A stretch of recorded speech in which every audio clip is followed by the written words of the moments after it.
이단을 경계해야 합니다. 이단은 한자어 말 그대로 달을 이자와 끝 단자입니다. 처음과 중간은 비슷하게 갈지는 모르겠지만 마지막 끝이 다르다라는 거죠. 마지막 끝은 어디입니까? 구원입니다. 그래서 이단을 따라다니면 마지막 구원이 없다라는 것이죠. 그래서 우리는 이단을 경계해야 합니다. 이단은 참 교묘한데요. 우리가 이단을 구별할 수 있는 방법이 있어야 합니다. 여러 가지 방법이 있겠지만 가장 간단한 방법 3가지를 말씀드리겠습니다. 첫 번째는 최종 권위의 문제입니다. 우리 개신교는 최종 권위가 성경에 있습니다. 그래서 우리의 생각과 우리의 판단과 우리의 가치관, 진리 모든 것이 하나님의 말씀에 있어야 합니다. 그런데 이단들은 하나님의 말씀보다는 기관에 권위를 둘 수 있고요. 또 사람에게 권위를 둘 수 있고요. 하나님의 말씀 이외의 다른 경전에 최종 권위를 둘 때가 있습니다. 두 번째는 예수 그리스도의 메시아관입니다. 예수님이 메시아입니다. 우리가 기다렸던 구원자이시죠. 그런데 예수님 이외에 구원의 자리에 다른 것이 차지한다면 그것은 이단입니다. 세 번째로는 구원관입니다. 우리 개신교는 철저하게 구원관이 믿음에 있다라고 봅니다. 우리가 믿음으로 구원을 얻는 것이라고 우리는 믿는 것이죠. 그것이 하나님의 말씀이 우리에게 선언하는 것이고요. 그러나 이단은 믿음이 아니라 행위에 구원이 있다라는 행위 구원을 강조를 합니다. 오늘 로마서 3장의 말씀은 사도 바울이 전하는 복음의 핵심이라고 말씀을 드릴 수 있을 만큼 굉장히 중요한 말씀입니다. 로마서 3장 28절과 30절 제가 봉독해 드리겠습니다. 그러므로 사람이 의롭다 하심을 얻는 것은 율법의 행위에 있지 않고 믿음으로 되는 줄 우리가 인정하노라. 할례자도 믿음으로 말미암아 또한 무할례자도 믿음으로 말미암아 의롭다 하실 하나님은 한 분이시니라. 우리의 구원은 행위에 있지 않다라고 선언합니다. 외모에 있지 않다라고 선언합니다. 오직 우리의 구원은 믿음으로 말미암아 구원이 이루어진다라고 말씀을 합니다.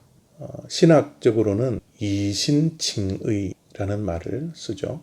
믿음으로 의롭다 칭함을 받는다라는 그런 뜻입니다. 이신칭의가 복음의 핵심입니다.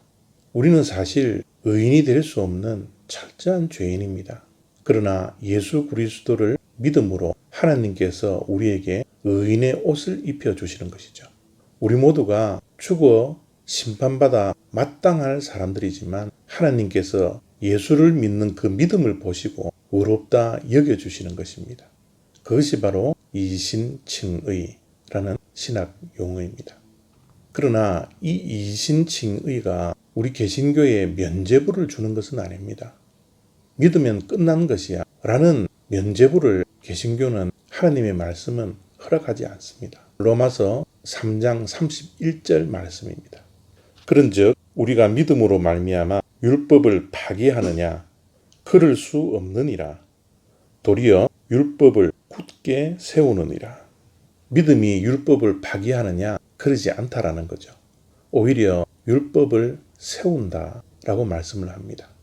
믿음 따로 행위 따로, 믿음 따로 율법 따로, 믿음 따로 말씀 따로라가 아니라는 겁니다. 믿음은 반드시 행위가 뒤따른다라는 것이죠. 우리가 믿으면 율법을 계속해서 세워나가는 것입니다. 그래서 믿음과 행위는 따로 있는 것이 아니라 동전의 양면처럼 계속해서 같이 다닌다라는 것입니다. 그래서 우리는 예수 그리스도를 믿는 믿음이 있다면 하나님의 말씀대로 살아가는 신앙의 삶이 반드시 뒤따라와야 합니다. 예수님을 주로 입술로 고백하는 것이 중요합니다.